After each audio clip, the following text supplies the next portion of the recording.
Hello everyone, welcome to Mehdi and Mina TV for another Daddy story time. This is a true story. It's the life story of Ayrton Senna, a Formula One car driver, and it's by Sachin Dissanayake. And we see a beautiful red sport car, and I'm sure this is gonna appeal to all the boys and girls out there. I dedicate this to all of you, and I'm sure Mehdi, my son, is gonna enjoy this. It's a true story. It's a sad story, but it's a life story of a real Formula One driver, and we get to see into his life, and perhaps maybe we can learn a thing or two from his life's journey. Okay, so let's go through it and let's explore this book altogether. By the way, I always include the links to these books. So these are Creative Commons publications, so they're open to the public. I share the links, they're available in the description. So if you want to go and find these books or download them, they're available in PDF format, or in some of them, they're available in hard copy.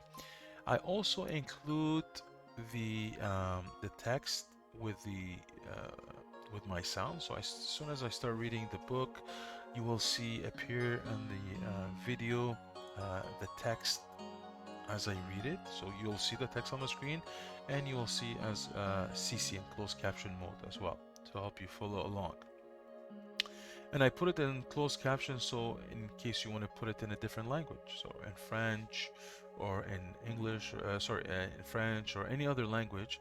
So because I have some followers who like to learn English, and this is a good way for you to learn um, English by following the stories. Okay, so let's go through this. The author is Sachin Dissanayake. And you have all the information from the author, his channel, and his email if you need to contact him. And we're going to read the message from the author. This book has been written to show the lifestyle of a Brazilian race car driver. I hope you enjoyed the book. All right, so let's look into it. Ayrton Senna de Silva was born in Sao Paulo in Brazil. He was born to a wealthy family. He had an older sister named Vivienne and a younger brother named Leonardo. His mother was the granddaughter of an Italian immigrant, while his father was born to a Spanish mother and a Brazilian father from Sao Paulo. Ayrton Senna was raised in the northern zone of the city of Sao Paulo, in Sierra de Cantareira. He shared his room with his brother, Leonardo. He went to high school and to the racetrack from the city of Sao Paulo. So since he was a kid, he enjoyed, I guess, racing, right? He got a go-kart at the age of 4 from his father Milton, but before he had the go-kart, he had the tricycle, and when he got onto his tricycle, he would jump onto it and ride. He enjoyed the speed. When he was about 8 years old, regularly he would compete in karting events. At the age of 17, he competed in the South American Kart Championship, which he won at the age of 17. That's him. God bless his soul. While watching Ayrton Senna's interest in karting, his father encouraged and appointed Lucio Pascal Cascan as his manager before he competed in the American Kart Championship in 1977. So this looks like a fancy go-kart. From 1978 to 1982, he participated in the World Karting Championship. His performance increased well with each race, and he finished the race as runner-up in the 1979 and 1980 season. In 1981, he relocated to England in order to further his racing career as a single-seat driver. So we see his picture inside a Formula One car. a racing car. He participated in the Townsend. He participated in the Townsend's Thorcine Formula Ford 1600 Championship and RAC champion under the Van Diamonds team and ended up winning both championships. And we see him in the picture. I believe he's the one with the hat on his head. In 1982, he won the British and European Formula Ford 2000 championship, and the following year he competed and was the recipient of the British Formula 3 championship title. With his brilliant performance, Ayrton Senna was able to win the Formula 3 Grand Prix.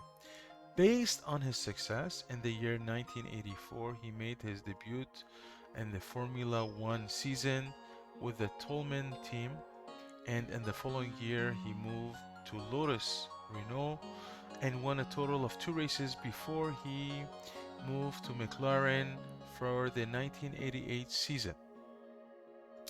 He joined Alain Prost at McLaren Honda, which is one of the top Formula One teams. And now we see the picture. Um, During that season, the two drivers were able to dominate the Formula One championship. In this capacity, Ayrton Senna was able to claim his very first world championship at the age of 28. His determination and dedication helped him achieve this ultimate prize. Again, another picture celebrating his victory. After a great rivalry with Alain Prost, Ayrton Senna was able to win the World Championship during the 1990 and 1991 race season. In 1994, Ayrton Senna signed a contract with Williams. He showed his views on the reservation of his new car. He showed his views on the reservation of his new car and the new rule for the Formula One Championship, and he said, "It's going to be a season with a lots of accident, and I'll risk saying that I'll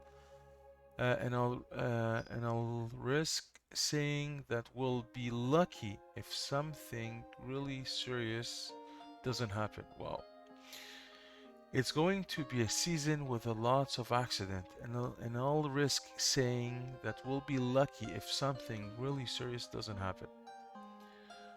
During his first 2 races, he gained a perfect position, but due to different reasons, he failed to finish the race. On the 3rd race, which was held in Imola, San Marino, Senna said that his campaign would start from here, from where he won 14 races out of 16. However, the weekend was full of tragedies.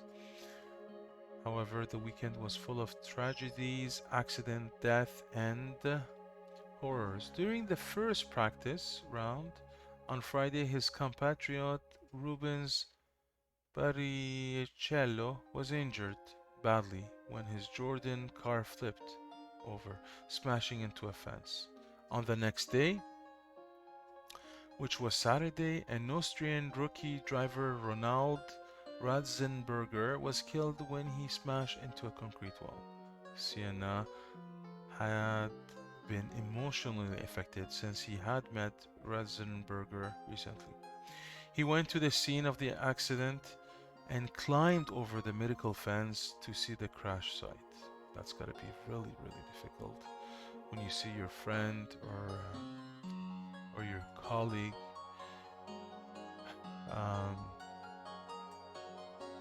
go through an accident or even die. It's really, really devastating. So let's look into that. Senna spent his last morning meeting with his fellow drivers and considering on how to improve safety for the drivers in the Formula One. During the 7th lap, Senna suffered a fatal crash. He was driving his car at top speed. The car left the track at around 205 mile per hour. So mile per hour, it's about 330 kilometers per hour, and it hit the concrete retaining wall at about 217 kilometers per hour or 135 miles per hour. That's really fast. It's almost 3 times as fast as the speed in cars drive in North America on the highway. Even though he was quickly taken to the hospital, he was declared dead on arrival. And we see a picture here. His death was a great shock. I believe this is his either burial ground where he was buried or the accident. Yeah, I think maybe that's where he was buried. His death was a great shock to the world of sport and to Brazil. It is said that about 3 million people lined up in the street of Sao Paulo for the return of Ayrton Senna's body, which is a record for a gathering for any memorial at that time. Ayrton Senna was a devout Catholic and someone who regularly read the Bible. He said, "Nada pode me separare do amore de Deus," which means nothing can separate me from the love of God. He donated millions of dollars to the poor Brazilians, and before he died, he created the Ayrton Senna Institute, which was dedicated to helping disadvantaged people in Brazil. Senna inspired millions of people all over the world because of his skill and dedication to his sport. So rest in peace, Ayrton Senna. The end. Inspirational words spoken by Ayrton Senna. Let's look into that. On a given day, a given circumstance, you think you have a limit. And you then go for this limit and you touch this limit and you think, okay, this is the limit, right? So this is where we say the ceiling, right? I reached the ceiling. As soon as you touch this limit, or as soon as you touch that ceiling, something happens and you suddenly can go a little bit further with your mind power, your determination, your instinct, and the experience, as well as you can fly very high. I am privileged. I'm very privileged. I've always had a very good life, but everything that I've gotten out of life was obtained through dedication and tremendous desire to achieve my goals. A great desire for victory, meaning victory in life, not as a driver. To all of you who have experienced this or are searching now, let me say that whoever you may be in your life, whether you're at the highest or the most modest level, you must show great strength and determination and do everything with love and deep belief in God. One day you'll achieve your aims and you'll be successful. Thank you, boys and girls, for following with us on the story. God bless you all. I wish you a good day or good night. And like Aaron shared with us, you need to push and dedicate yourself to whatever you choose. Do it with full heart, with passion, and there will be never a limit for you. You can always face all the challenges, all the ceilings.